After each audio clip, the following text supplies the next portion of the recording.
ગરમ કરી છે મજા આવે સારું લાગે સારું લાગે અચ્છા પ્યાર કરું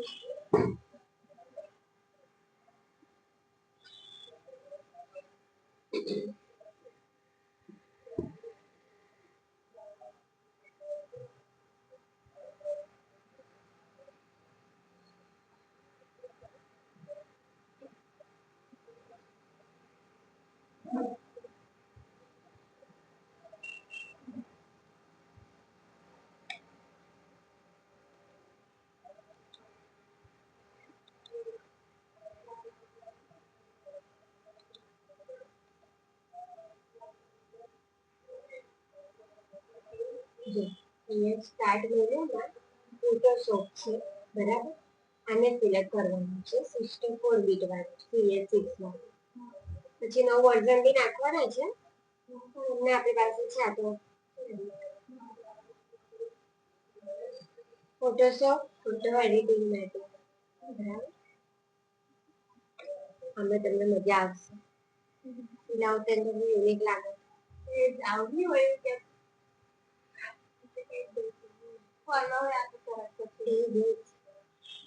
જો એથી લઈને અહીં સુધીના બધા કોડો શીખવાડશે નાનું છે વાર નહીં લાગે નાનું તમારા કોર્સમાં છે બાકી ડીપમાં આપણે શીખીએ ને તો બહુ જ બધું આવે છે ઇન્ટરેસ્ટ પડે આપણને આની અંદર તમે મેરેજના ને બધાના ફોટાઓ એડિટ કરી શકો બરાબર જેવી રીતે કે આગળ જઈને તમે લોકો એવું વિચારો કે સ્ટુડિયો કે એવું કંઈક ઓપન કરો છો તો કરી શકો ફોટોગ્રાફી માટે તમારે આ ફોટોશોપ વાળું સોફ્ટવેર ચાલે બહુ જ એટલે બહુ ડિમાન્ડ નથી યુઝ કરું મારે મારા ફોટા નાખી દેવાના આપણે એડિટ કરશું કઈ નહીં કાલથી કરીશું તારા ફોટામાં જ એડિટ કરવા અમુક તો છે આમ ના ઓલરેડી છે જ અમુક છે અમને અમારે નવા નાખવાના છે પછી નાખી તને શીખવાડું ને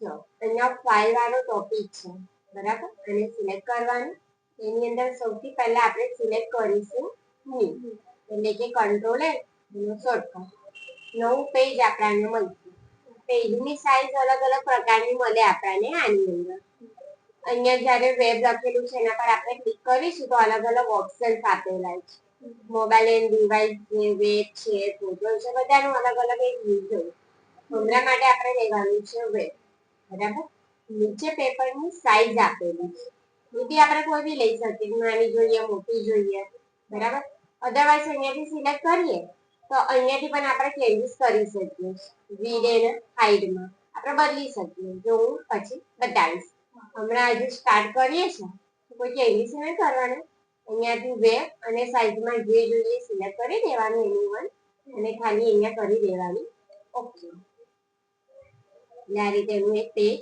આવી જશે બરાબર શરૂઆત આપણે અહીંયાથી જ કરીએ છીએ હવે પેજ આવી ગયું તો પેજનો યુઝ શું કરે તો સૌથી પહેલા તો પેજનો કલર આપતા શીખવાડું કારણ કે એ સ્ટેપ યાદ રહેશે પહેલા પેજ લીધું પછી પેજને કલર આપ્યો કલર કેવી રીતે આપવાનો તો અહીંયા આપણી પાસે કલરના ઓપ્શન છે ફોરગ્રાઉન્ડ કલર અને નીચે છે બેકગ્રાઉન્ડ કલર બરાબર બે કલર પ્લેટ્સ આપેલી છે આપણાને હું ફર્સ્ટ નંબરના કલર પર ક્લિક કરીશ પછી કલર પ્લેટ આવી જશે કે પેન્ટમાં આવતું હતું બરાબર તો અહીંયાથી આપણને જે કલર જોઈએ આપણે લઈ શકીએ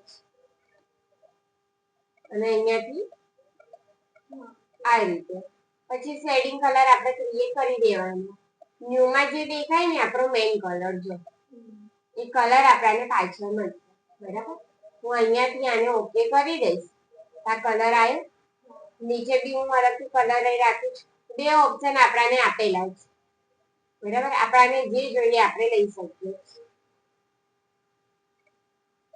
આટલું કરીને ઓકે બરાબર હવે બે કલર તો આપણે સિલેક્ટ કર્યા અને એપ્લાય કેવી રીતે કરીશું તો એપ્લાય કરવા માટે શું કરવાનું છે આપણા કીબોર્ડમાં કીઝ છે એક કંટ્રોલ ડિલેટ અને એક છે ઓલ્ટ ડિલેટ. ઓલ્ટ ડિલેટ આવી રીતે આમ જોડે દબાવવાનું, આ ઓલ્ટ અને આ ડિલેટ. સેકન્ડ નંબરનું કંટ્રોલ દબાવવાનું ને ડિલેટ દબાવવાનું, બરાબર. કંટ્રોલ ડિલેટ અને ઓલ્ટ ડિલેટ. આનાથી શું થશે? કલર બદલાય. કંટ્રોલ ની જોડે ડિલેટ, કલર ચેન્જ થયો. ઓલ્ટ ની જોડે delete, colour change. Alt delete માં આપણને ફર્સ્ટ નંબર નો કલર મળશે અને કંટ્રોલ ડિલેટ નો સેકન્ડ નંબર, બરાબર. ના યાદ રહે તો કોઈ પ્રોબ્લેમ નથી, એટલો બધો લોડ નથી લેવાનો, બેઉ ક્લિક કરીને જોઈ લેવાનું. વાર કેટલી, બરાબર. બને એટલું ટ્રાય તો કરવાનું, શોર્ટકટ યાદ રાખવાનું. પણ બહુ જ બધા શોર્ટકટ છે એવા તો કેટલા બધા આવશે. કોઈ પ્રોબ્લેમ નથી, આટલું કરવામાં કશું જતું નહીં, શાંતિથી કામ કરવાનું આપણું, બરાબર. આ રીતે આપણે કલર બદલી શકીએ છીએ પેજ. હવે ચાલ પેજ બી લઈ લીધું, કલર બી બદલી દીધો, તો આગળ શું કરીએ? તો હવે આપણો જે મેઇન ટોપિક છે પિક્ચર ને રિલેટેડ, બરાબર. પિક્ચર ને રિલેટેડ જે ઓપ્શનો છે હવે એ આપણે સ્ટાર્ટ કરીશું. તો અહીંયા ફરી આવવાનું ફાઇલમાં, ફાઇલની અંદર ઓપનમાં આવવાનું, કંટ્રોલ ઓ. ગેલેરીમાંથી મને કોઈ ઇમેજ જોઈએ છે, જેને મારે એડિટ કરવી છે, કટ કરવી છે કે કઈ બી ચેન્જીસ મારે કરવા છે. તો એના માટે આપણે સિલેક્ટ કરવાનું છે ઓપન. ગેલેરીમાં આપણી પાસે જે પિક્સ છે એ આવી જશે, બરાબર. તો હું ધીસ પીસીમાં જતી રહું, ધીસ પીસીની અંદર ફોટા મેં પેલા નાખેલા છે, એટલે પેલા નાખેલું છે. પેલામાં તો ફોટા નથી આવ્યા. ચાલો મારો ફોટો નહીં આવતો, બીજો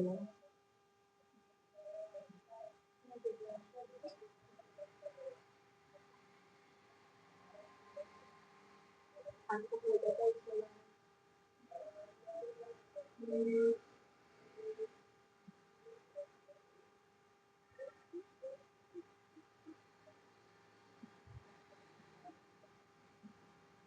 મારા નવરાત્રીનો ફિક્સ થઈ છે, પણ એક જ છે મને જે જોઈએ ને એ દેખાય. નાખ્યા છે ને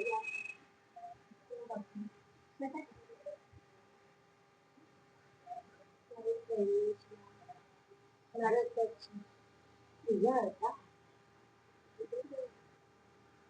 બાંધીને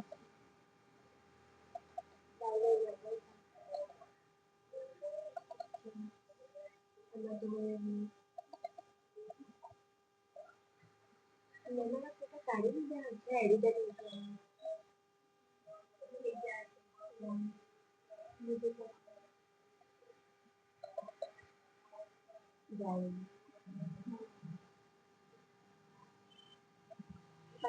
મારે એડિટ કરવાનું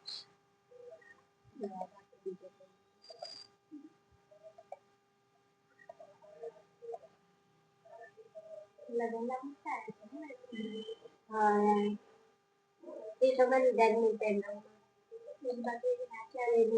એ જ નાખીશ એડિટિંગ બાકી આમ સારા છે એડિટ કરાવી છે ને એટલે મારા પૈસેથી પહેલા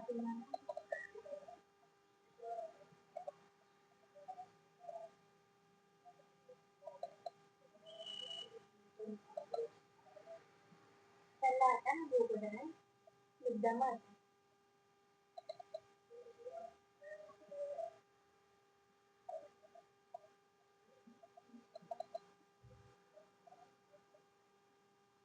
ચાલશે કઈ હમણાં લઈ લઉં છું પછી બધા નાખી દઉં.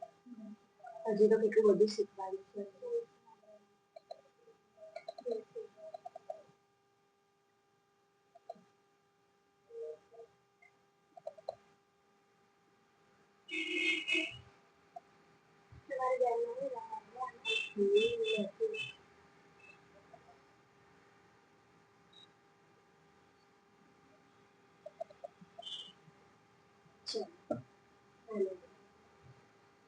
જો હવે આપણે આ ફોટો સિલેક્ટ કર્યો ને, તો જો અહીંયા બાજુમાં એની લેયર આવી ગઈ, આ ફોટાની લેયર. ફર્સ્ટ નંબરનું જે છે એની અંદર બ્લેન્ક પેજ છે જે આપણે લીધું હતું. એટલે જેમ જેમ આપણે પિક્ચર્સ કે નવા પેજીસ લઈશું ને તેની લેયર આવતી જ જશે. જ્યારે જેની જરૂર હોય એનો યુઝ આપણે કરી શકીએ છીએ. બરાબર. અને આ જે ક્લોઝનો લોગો છે એના પર ક્લિક કરીશું તો એ લેયર ડિલીટ થઈ જશે. બરાબર. તો ચલો અહીંથી હવે ઉદ્ઘાટન કરીએ. અહીંયા સૌથી પહેલા નંબરનું આપણને ટૂલ કીધું છે move tool. Move tool means કે એક જગ્યાએથી બીજી જગ્યાએ ખસેડવું. તો મેં ખસેડું છું જો હું ક્લિક કરીને છે ને એને ડ્રેગ કરું છું તો આપણને એવું કહે છે કે તમારી લેયર લોક છે એટલે નહીં યુઝ થાય. તો લેયર લોક છે દેટ મીન્સ અહીંયા આવવાનું. બરાબર. આ જે બેકગ્રાઉન્ડ લખેલું છે ને આપણી મેઇન લેયર છે. આનાથી શું થાય આપણે આની અંદર જેટલા બી ચેન્જીસ કરીશું ને એ બધા આપણે અલગ અલગ લેયર વાઇઝ કરી શકીએ. મેં આને બ્લેક એન્ડ વ્હાઈટ કરીશ ને તો એની આખી અલગ લેયર બનીને આવશે. મેં આને કટ કરીને કોપી કરીશ પેસ્ટ કરીશ કોઈ બીજા બેકગ્રાઉન્ડમાં તો બી એની આખી અલગ લેયર બનીને આવશે. એટલે અહીંનો આ જે પાર્ટ છે ને મોસ્ટ ઇમ્પોર્ટન્ટ બહુ જ જરૂર હોય એની. અને જેમ જેમ શીખીશું બતાવીશ. તો અહીંયા શું કરવાનું આ જે લોક છે ત્યાં 2 ટાઈમ ટેપ કરવાનું. આવી રીતે મેસેજ બોક્સ આવશે. બરાબર. ન્યુ લેયર લખેલું છે. લેયરને નામ બી આપી શકાય કે મેં લખી દઉં છું લેયર 1 અને હું અહીંયા કરી દઈશ ઓકે. જાય ગયું લેયર 1 કરી લોક બી નીકળી ગયું. બરાબર. જો હવે હું આને મૂવ કરું છે ને એટલે આવી રીતે મૂવ કરાય આપણાથી બાકી નહીં થાય. એટલે જ્યારે બી આપણે ઇમેજ લઈએ કે કોઈ બી ઓબ્જેક્ટ લઈએ બેકગ્રાઉન્ડમાં જઈને અનલોક કરી દેવાનું. કરવાનું તો કઈ છે ને 2 ટાઈમ ટેપ જ કરવાનું છે ઓટોમેટિક આવી જશે. નીચે આવીએ. નીચે દેખાય છે રેક્ટેંગલ માર્ક્યું ટૂલ. બરાબર. તો આની અંદર આપણે રાઈટ ક્લિક કરીશું ને તો રેક્ટેંગલનું છે સર્કલનું છે રો છે અને કોલમ છે. 4 પાર્ટ્સ આપેલા છે જેમાં રેક્ટેંગલ અને સર્કલ વાળું હમણાં આપણે જોઈએ. તો અહીંયા આપણે સિલેક્ટ કરીશું રેક્ટેંગલ. જો તમને યાદ હોય તો આપણે પેન્ટમાં શીખ્યા હતા સિલેક્ટ કરવાનું. સિલેક્ટ કર્યા પછી આપણે જેટલો પાર્ટ સિલેક્ટ કર્યો હોય એને કટ કરી શકીએ કોપી કરી શકીએ. બરાબર. સિલેક્ટ મોસ્ટ ઇમ્પોર્ટન્ટ હતું આ એ જ ઓપ્શન છે.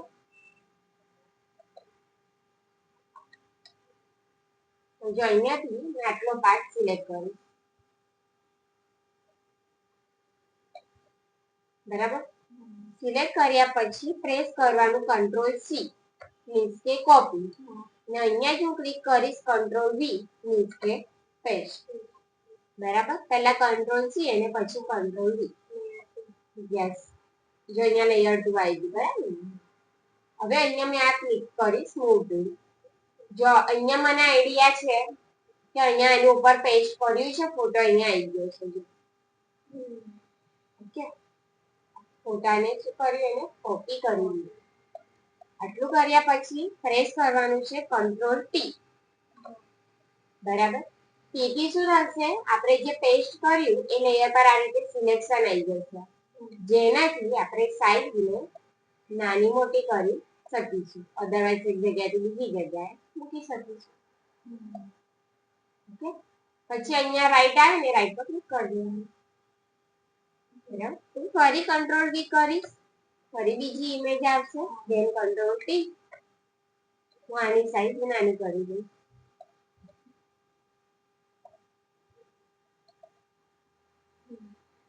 ઓકે.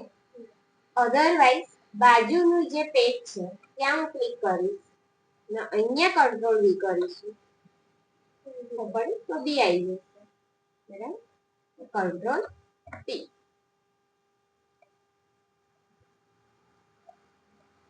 કંટ્રોલ કોપી પેસ્ટ નું જ યુઝ બતાવ્યું છે. બહુ ઈઝી સ્ટેપ હતો. હવે મેં શું કરીશ આખી ઇમેજને નોર્મલ કરી દઈશ. બરાબર. નોર્મલ કરવા માટે આપણે કી પ્રેસ કરવાનું છે કીબોર્ડમાંથી F12. બરાબર. આ F12 દબાવવાનું. F12 દબાવવાથી શું થશે ફોટો નોર્મલ થઈ જશે જેવો હતો એમ. બધું જ ગયું. ફરીથી પેલું ડોગરી થઈ ગયું. બરાબર. આને અનલોક કરી દઈએ. જેવું રેક્ટેંગલ લીધું એવું આપણે સર્કલ લઈએ. બરાબર. સર્કલ સિલેક્ટ કરી દઈશું અહીંયાથી. તારે જ કરવાનું છે. અહીંયાથી સર્કલ લેવાનું, પછી અહીંયાથી આ રીતે ડ્રો કરી દેવાનું. રેક્ટેંગલમાં બી સેમ હતું અને રાઉન્ડમાં બી સેમ જ છે. મેં રાઉન્ડ ડ્રો કર્યું, પછી કંટ્રોલ સી. જો અહીંયા જ પેસ્ટ કરવું હોય તો કંટ્રોલ બી અહીંયા જ કરી દેવાનું. લેયર આવી જાય પછી કંટ્રોલ ટી, સાઈઝને નાની મોટી કરવા માટે.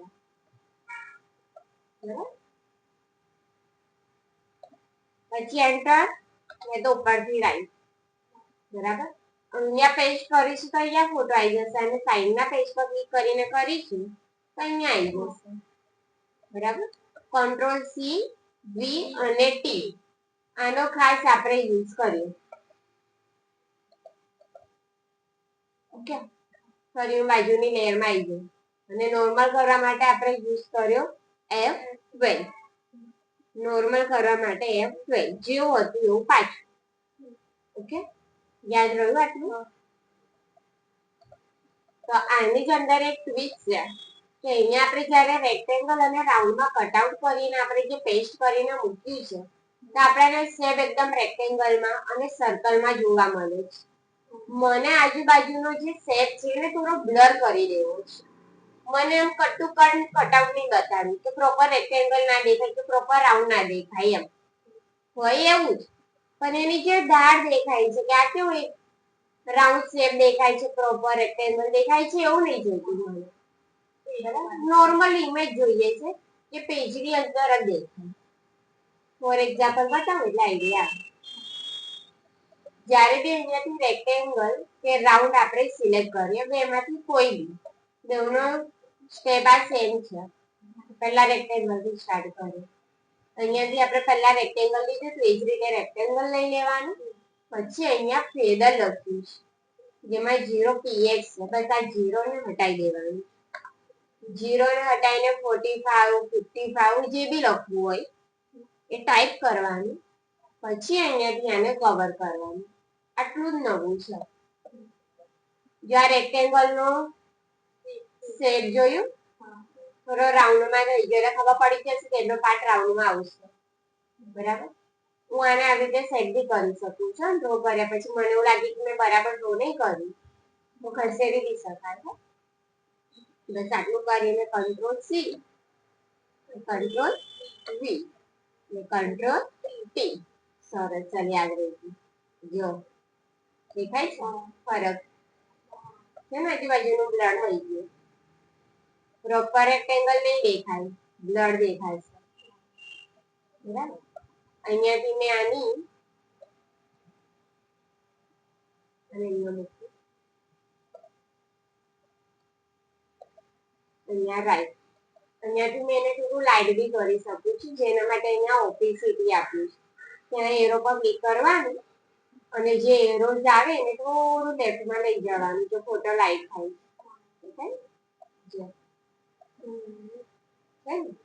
હા વાહ, કેટલું મસ્ત થઈ ગયું. તમારે મજા આવે. આવી રીતે ફોટા એડિટ થાય. એટલે આ ઓપેસિટીનો પણ બહુ યુઝ છે. તમે પાછળ તે પ્રોજેક્ટ બનાવવા આપીશ ને ત્યારે કામ લાગે. અને આ જ ફોટો મેં અહીંયા પેસ્ટ કરી દઉં. કંટ્રોલ વી અને કંટ્રોલ ટી. બરાબર. તો આપણી પડશે આપણે જ્ઞાન જોઈએ છે ને કેટલો ફરક છે ઉપરથી અને નીચેથી. આ ફોટો બી જો અહીંયા મેં રાઈટ કર્યું છે ને, બંનેની કમ્પેરિઝનમાં જો આ વધારે સરસ લાગે છે. આ પણ સારું લાગે છે પણ આ રીતે એનું વધારે યસ. હવે અહીંયા 45 જ રહેશે. મેં F12 કરી દઉં તો બી 45 જ રહેશે. એટલે સેકન્ડ ટાઈમ મારે ફરીથી એને 0 નહીં કરવું પડે. હું બીજા કોઈને શીખવાડીશ ને તો આજુબાજુનું બ્લર જ રહેશે.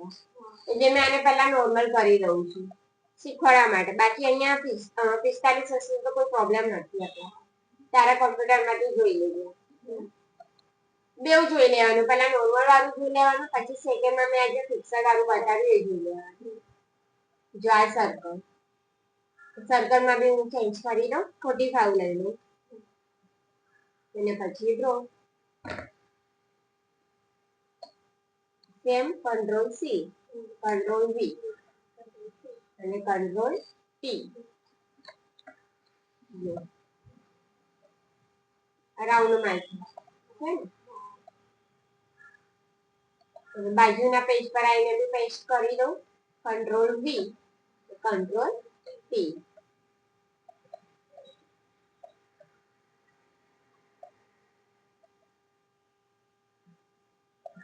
છે ને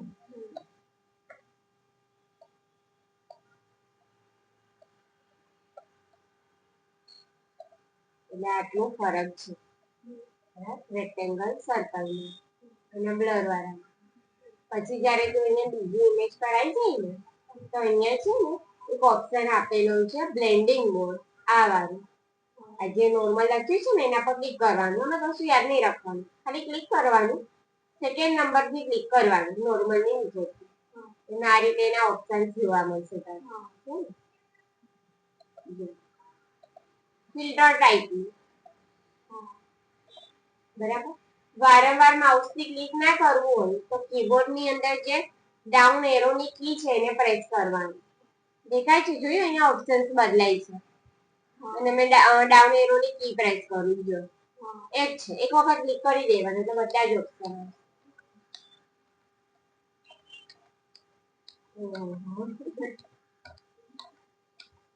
પતી ગયું. નોર્મલ કરવું હોય તો નોર્મલ, એટલે બાજુના ઇમેજમાં કરવું. જો અહીંયા નોર્મલ વાળામાં સેકન્ડ નંબર સી. અમુક વખત શીખવાડતા શીખવાડતા જેટલું સરસ બની જાય.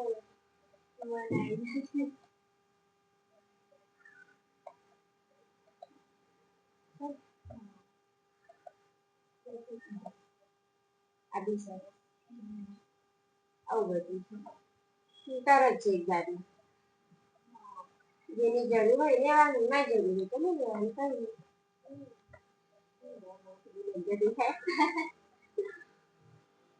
થઈ ગયું.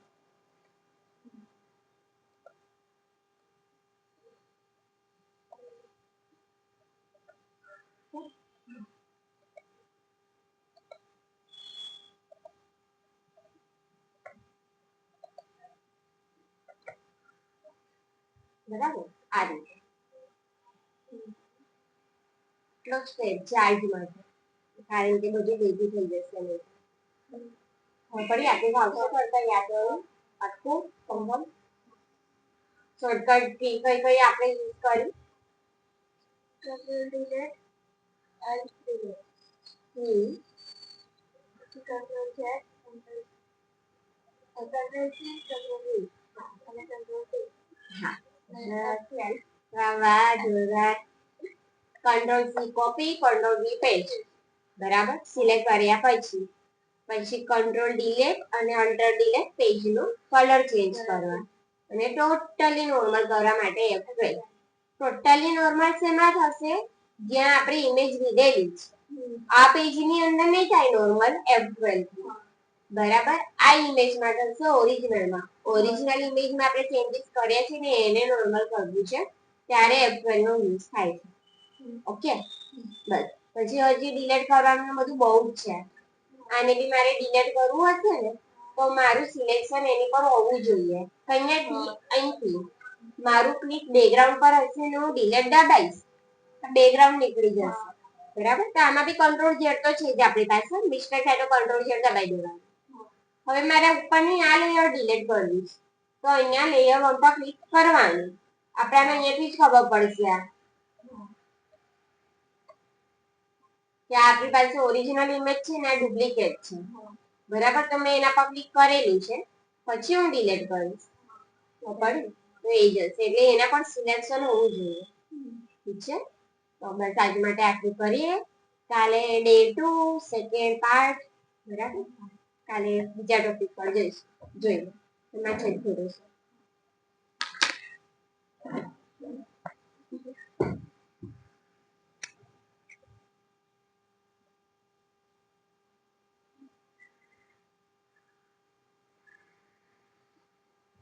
એના વિડીયો